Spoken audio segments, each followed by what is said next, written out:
Até o momento em nosso curso de Rede de Sensores Sem Fio IPv6, nós demos foco em aprender a programar o nosso kit e utilizá-lo para realizar comunicação. Em nenhum momento nesse curso nós aprendemos como utilizar essa comunicação para fazer o que geralmente um dispositivo IoT faz, que é ler sensores ou atuar em cima de alguma coisa que esteja conectada ao kit. Então este é o objetivo da aula de hoje. Nós vamos trabalhar então com os principais periféricos do kit de desenvolvimento para que possamos ler os sensores e atuar em cima deles para conseguir realizar um projeto IoT completo. Então, vamos lá. Então, o que nós vamos fazer agora é conectar os periféricos mais simples possíveis no nosso CC2650 ou 1350 Launchpad. O que temos aqui então? Dois LEDs que nós vamos acionar utilizando o GPIO. Nós temos um outro LED aqui que nós vamos acionar utilizando o PWM. E nós temos também aqui um potenciômetro ligado da maneira mais simples, como um divisor de tensão, para que a gente possa então ler valores analógicos utilizando o kit. A primeira coisa que nós temos que fazer é a conexão física. E eu só relembro a vocês que o 2650 é um kit de 3v3. E como vocês já sabem, a gente nunca pode exceder a tensão de alimentação em nenhuma das entradas de um CI, de maneira genérica, a não ser que este kit aqui seja tolerante a 5 volts. Então a primeira informação que vocês devem procurar lá no kit de vocês é se esse microcontrolador é de fato tolerante a 5 volts.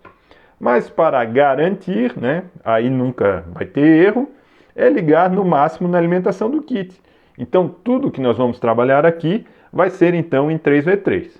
Um próximo ponto que nós temos que observar é em quais pinos, eu tenho vários pinos aqui no Launchpad, quais desses pinos eu posso utilizar então como GPIO ou como PWM e leitura analógica e coisas do gênero. Eu já vou fazer uma ligação aqui de maneira mágica aqui no vídeo, Mas quando a gente for olhar os periféricos específicos, então eu vou entrar nos detalhes de quais pinos podem ser utilizados. No momento, então, o que eu vou fazer é simplesmente uma conexão aqui. E ela vai ser, então, no modo edição, fazendo ela funcionar assim. Bom, nada de milagroso aqui, Eu simplesmente peguei os pinos e conectei diretamente ali. Liguei também, o 3v3 e o ground do kit, Tem que lembrar de colocar resistores de limitação em função da corrente máxima do pino, que vocês podem observar lá no datasheet. E agora então a gente pode partir para a parte de software, que é a mais interessante, Outra coisa que é interessante é que vocês veem que a ligação aqui ficou horrível, Isso aqui é só para fim de demonstração e vocês, quando forem fazer o projeto final de vocês, vão ligar isso aqui certinho, então, utilizando uma placa de circuito universal ou uma placa fresada ou até fabricada em alguma empresa especializada nesse tópico. Nós vamos iniciar o nosso estudo com a API mais simples da Texas Instruments, que é a API de GPIO. Aqui abaixo eu já coloco o endereço da API completa que vocês podem depois estudar para aprender funções mais avançadas. Aqui nós vamos simplesmente aprender como setar um pino em nível lógico 3v3 ou ground. Para isso, as funções importantes são essas três, A função IOC PinType GPIO Output, GPIO ClearDIO e SetDIO. Vocês podem observar que só pelo nome das funções nós já conseguimos descobrir o que ela faz. Primeiramente, eu chamo a função GPIO Output para configurar aquele pino como uma saída. Uma coisa interessante de se notar é que eu tenho que passar um parâmetro, que é o parâmetro que indica efetivamente qual é o pino que eu estou tentando configurar. Essas macros, elas seguem a serigrafia do kit. Então fica fácil de nós escolhermos um pino através da serigrafia. Depois do pino configurado como GPIO Output, basta chamar essas funções utilizando as mesmas macros. Agora só fica uma pergunta. Será que todos os pinos do meu Launchpad estão disponíveis? Nós vamos detalhar isso melhor quando partirmos para o nosso exemplo, que vai começar agora. Vamos agora então fazer um exemplo de pisca-LED. O que vocês observam na tela é um processo Contic que está programado para gerar um evento a cada segundo. O nosso objetivo então é, cada vez que esse evento ocorrer, alterar o estado de um LED, né? E para isso eu vou usar também essa variável counter que já está sendo incrementada cada vez que o evento é gerado. Primeira coisa sempre que eu tenho que fazer é então chamar a função GPIO PinType Output. E eu vou adicioná-la então aqui logo antes do início do meu loop. Agora fica aquela questão, que pinos que eu vou utilizar? Será que todos os pinos que estão na serigrafia do meu kit estão disponíveis? O Contic já nos dá uma boa dica a respeito disso.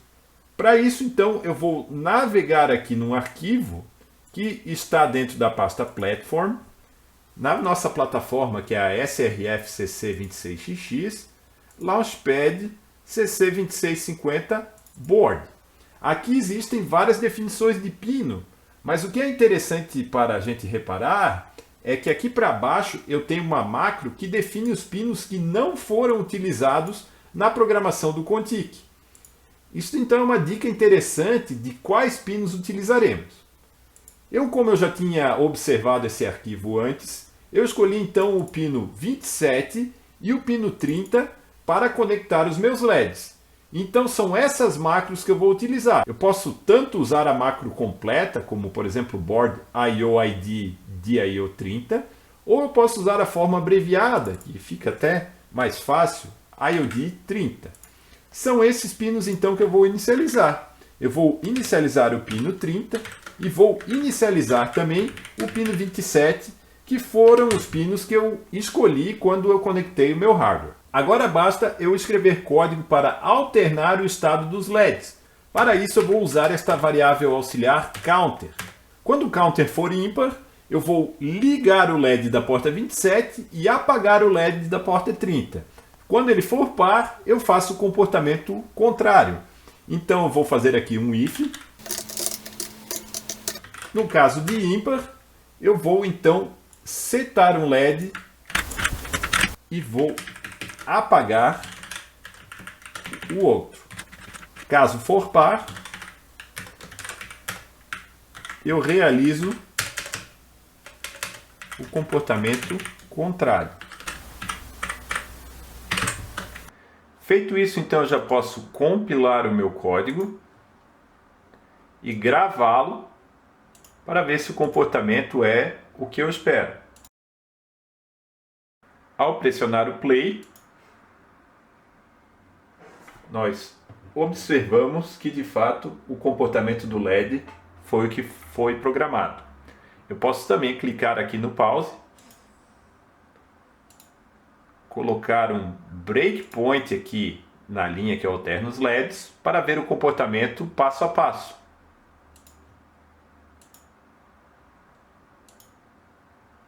Parei no breakpoint, entrei no else, vou setar o GPIO 30, ou seja, o meu LED azul acende. Quando eu dou o clear, o meu outro LED apaga. No próximo ciclo, o counter vai inverter de valor e agora o meu LED amarelo seta e o meu LED azul que está no 30 reseta. E assim a gente completa o nosso funcionamento. O próximo periférico que aprenderemos a gerar utilizando a API da Texas é o PWM. Aqui no próximo slide eu já adianto que o PWM do CC2650 e do 1350 é gerado através de um timer. As funções principais que nós vamos utilizar é a função TimerLoadSet e TimerMatchSet. Além disso, nós vamos precisar de um procedimento de inicialização do timer para ele funcionar dessa maneira, que não está no escopo desse vídeo.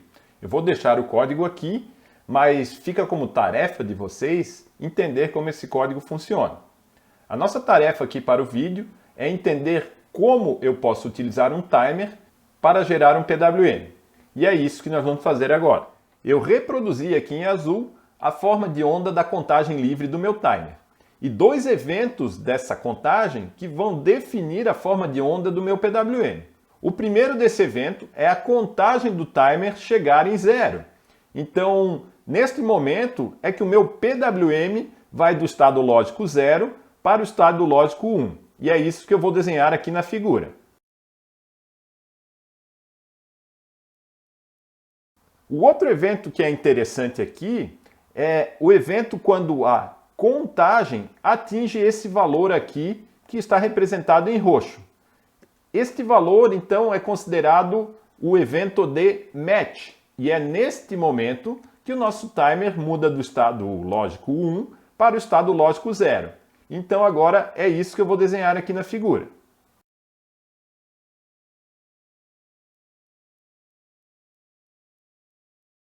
Apesar de um pouco torto, nós podemos reparar aqui que a forma de onda que temos desenhada em roxa é de fato um PWM.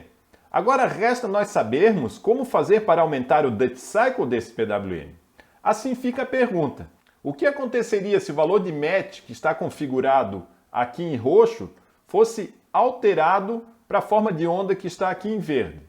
O evento que nós temos configurado para alterar a forma de onda do PWM de 0 para 1 continua o mesmo evento do timer chegar a 0. E é isso então que eu vou desenhar logo aqui abaixo.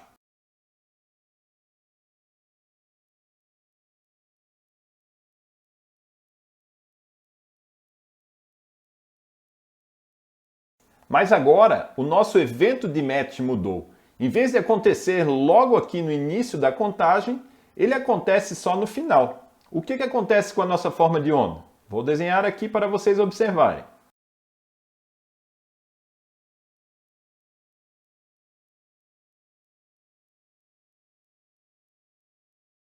Nós podemos observar aqui então que o duty cycle da forma de onda em verde é bem maior que o duty cycle da forma de onda em roxo. Isso aconteceu simplesmente porque eu alterei o meu valor de match. Vamos pensar aqui em valores práticos.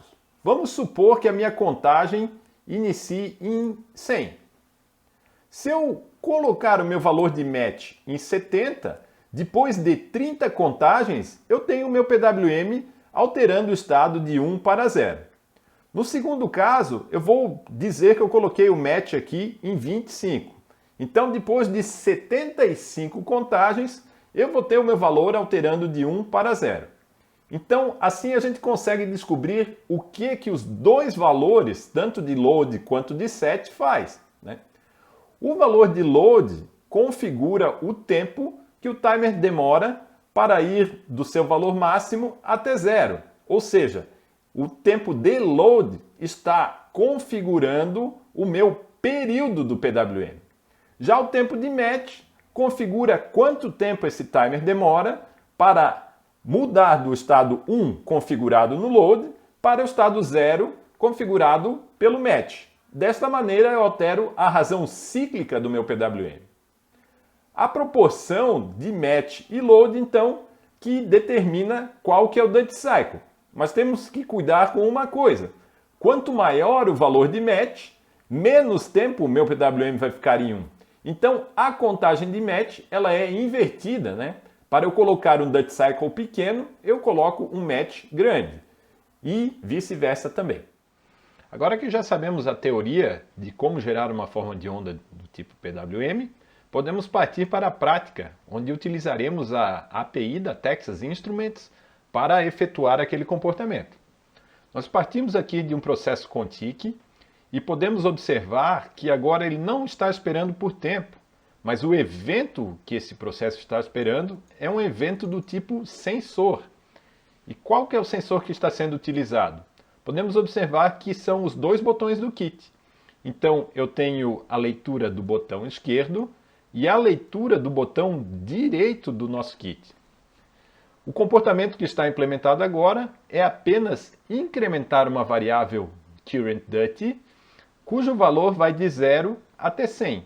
E é este valor que nós vamos utilizar para configurar o duty cycle do PWM.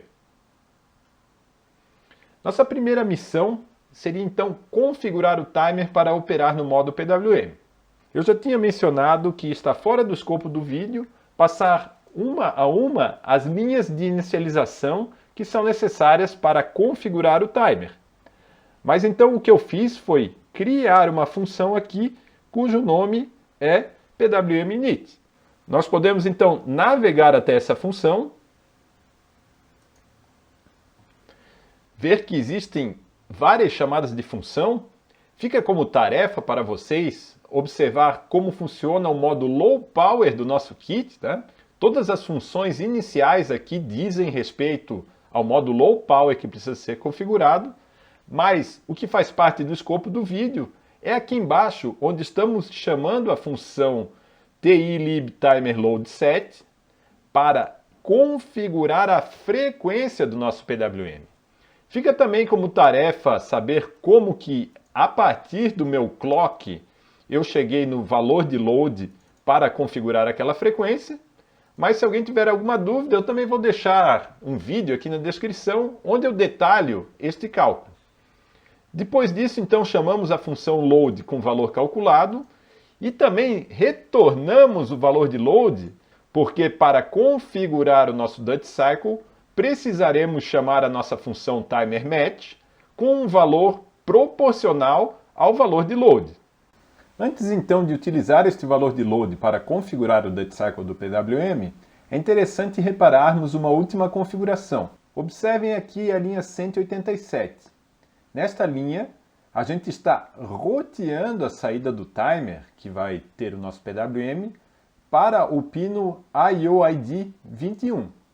Isto é uma característica do kit CC2650 e do 1350 também. Qualquer sinal pode ser roteado para qualquer pino que funcione como entrada e saída. Neste exemplo utilizamos o pino 21, mas vocês poderiam escolher qualquer outro pino não utilizado para servir como saída do PWM. Feito isso, então, vamos partir para a configuração de Duty Cycle que já começamos anteriormente.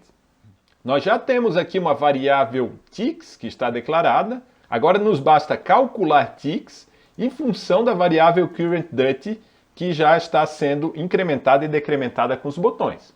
Eu vou colar o código aqui embaixo e analisar com vocês para ver se vocês concordam. Eu simplesmente multipliquei o valor de load value, que foi calculado pela função pwminit, pelo valor atual do Duty, e depois dividi por 100, porque isso aqui é uma porcentagem, certo? Agora basta eu utilizar a variável calculada ticks e chamar a função TI-LibTimerMatchSet, que de fato então configura o registrador de match para configurar o Duty Cycle que desejamos. Por outro lado, ainda precisamos acertar um último detalhe. Vocês têm que lembrar que o nosso contador é decrescente. Então, quanto maior o valor de match, menor será o nosso Duty Cycle. Desta maneira, como eu quero que o Duty Cycle seja crescente, eu tenho que inverter seu valor. Ou seja, quando eu quero um valor muito pequeno, o número de ticks tem que ser um valor muito grande. Desta maneira, eu vou inverter aqui o nosso Duty Cycle para que ele comece em 100 e vai até 0 quando eu altero ele de acordo. E este é o único código que é necessário e podemos proceder para observar o funcionamento do nosso exercício na prática. Vocês vão utilizar um LED para verificar o brilho, que deve variar com o Duty Cycle do PWM. Eu vou utilizar aqui um osciloscópio, onde nós também vamos poder conferir os parâmetros. Então eu já gravei o nosso kit e eu vou então executar o código e também abrir uma janela do Mo Serial, onde eu vou mostrar não só o Duty Cycle, que vai ser configurado aqui, mas também o número de ticks que isso representa. Eu já posso apertar aqui os nossos botões e a gente vê que de fato o nosso Duty Cycle vai aumentando quando o número de ticks vai diminuindo. Nós podemos também medir os dois parâmetros principais aqui do nosso PWM utilizando os cursores do osciloscópio, né? A gente pode observar aqui que o período do nosso PWM é algo em torno de 200 microsegundos, que equivale aos 5 kHz que foram configurados lá no código. Eu também posso verificar aqui o Duty Cycle, botar por exemplo uns 30%, e verificar o tempo que esse pulso fica em alto. Vocês podem verificar que de fato corresponde ao valor que a gente esperava. Um último detalhe é quando volto o meu Duty Cycle para zero. Você pode ver que está tudo funcionando até 10%, e quando eu mudo aqui para zero, a minha forma de onda, em vez de ir para zero como eu esperava, ficou sempre em alto. Isso ocorre porque eu nunca posso colocar no registrador de match nem o valor máximo, que no caso seria 9.600, nem o valor mínimo, que é zero, né? Então eu sempre tenho que colocar um tick a mais para garantir que o meu PWM funcione de acordo. Se eu resetar o kit aqui, vocês vão ver exatamente esse comportamento, né? O Duty Cycle começa em zero, mas eu vejo alguns pontinhos aqui. Porque em vez de colocar 0 ticks para o meu Duty Cycle, eu coloquei um tick, que equivale a um Duty Cycle que é praticamente zero. Se eu der um zoom aqui, vocês conseguem ver um pulso muito rápido, né? Na ordem de 20 nanosegundos. Então, este é um último ajuste que vocês têm que fazer lá no código de vocês. O último periférico que vamos trabalhar nesse vídeo é o conversor analógico digital. Este dispositivo tem uma metodologia de acesso um pouco diferente dos outros dois periféricos que já trabalhamos. Isso se deve ao fato de existir um driver padrão do Contic para acesso ao ADC. Então, não importa qual que é o fabricante do kit, o método de acesso é o mesmo. Aqui eu passo algumas informações gerais sobre esse driver que foi implementado e eu convido a quem quiser se aprofundar de estudar o código de implementação deste driver, que está disponível neste endereço que está aqui na tela. O objetivo do vídeo é aprender a usar esse sensor e todos os outros sensores que seguem esse padrão do Contic de implementação de driver. Como que isso funcionaria? É basicamente uma receitinha de bolo. Eu tenho que declarar essa estrutura, que é uma estrutura padrão de sensor do Contic, e depois eu tento procurar o sensor utilizando o nome padrão dele. Caso aquela plataforma suportar esse tipo de sensor, aqui nessa estrutura sensor, eu vou ter o endereço do meu sensor que eu posso utilizar para chamar a API do Contic. A gente não pode esquecer também de adicionar os includes certos para que o nosso sensor funcione corretamente. Agora basta seguir um roteiro para acessar os valores do meu sensor. E esse roteiro está aqui no próximo slide. Primeiro eu ativo o sensor utilizando a struct que eu acabei de receber. Depois eu configuro o canal que eu vou utilizar. Depois eu leio o valor, desativo o sensor para economizar energia e já posso fazer o que eu quiser com esse valor.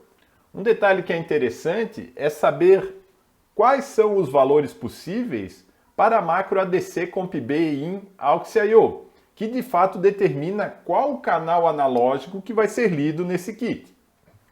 Aqui eu trago uma reprodução do datasheet do nosso kit. Já fica como informação, né, que o encapsulamento do kit é o 7x7 QFN. Então nós temos que olhar as primeiras colunas aqui da tabela, né? E a gente vê que alguns pinos de DIO também são utilizados como aux.io, que são os pinos analógicos do meu kit. Então eu tenho 7 entradas e aquele X que estava em vermelho no slide anterior é de fato uma das entradas analógicas que variam então de 0 a 7. Onde que eu vou ter que conectar o meu kit? Em um desses DIO que também tem a função analógica. Um outro detalhe interessante é que junto com o kit a gente tem um folder. Neste folder a gente tem esta figura aqui.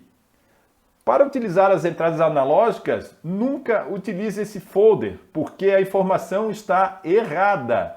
Os pinos analógicos estão invertidos aqui. Então, sempre que vocês forem escolher um pino para utilizar o conversor analógico digital, utilizem então o próprio datasheet, onde essa tabela está disponível.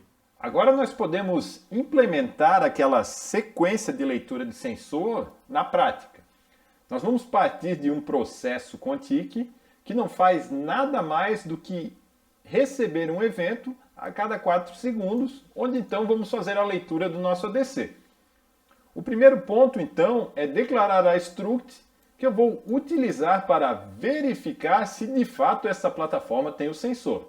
Vocês podem olhar aqui na linha 413 que ela já está declarada. Agora, então, eu posso utilizar a API do Contic para preencher a estrutura sensor. E eu vou fazer isso somente uma vez aqui, adicionando então a linha sensorsFind. Nós temos que lembrar que sensor vai retornar nulo se por acaso o ADC sensor não for encontrado.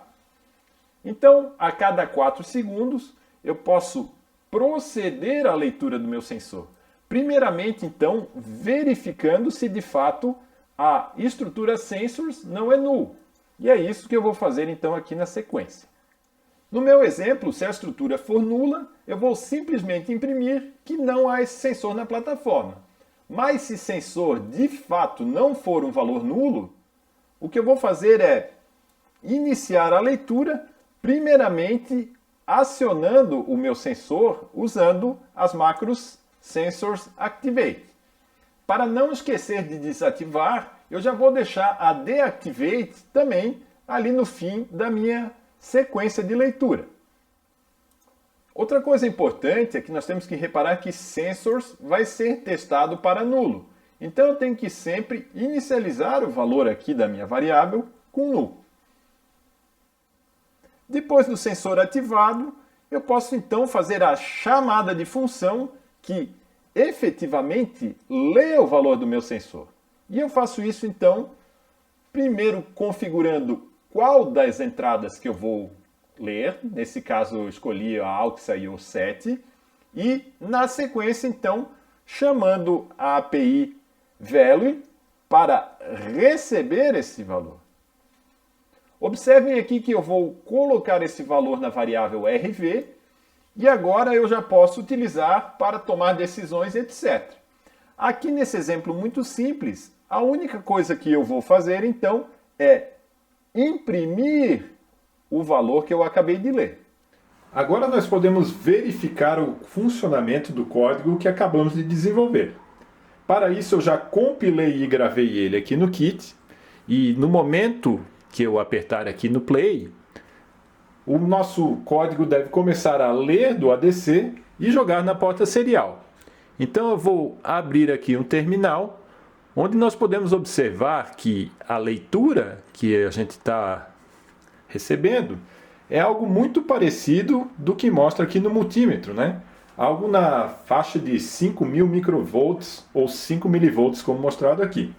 Agora então eu vou variar o potenciômetro para ver se o exercício de fato funciona. Colocar aqui mais ou menos 1 volt. A gente observa que tem uma grande correlação, né, dos valores que aparecem no meu multímetro para os valores que aparecem na tela. E desta maneira, então, a gente completa aqui o nosso exercício de ADC.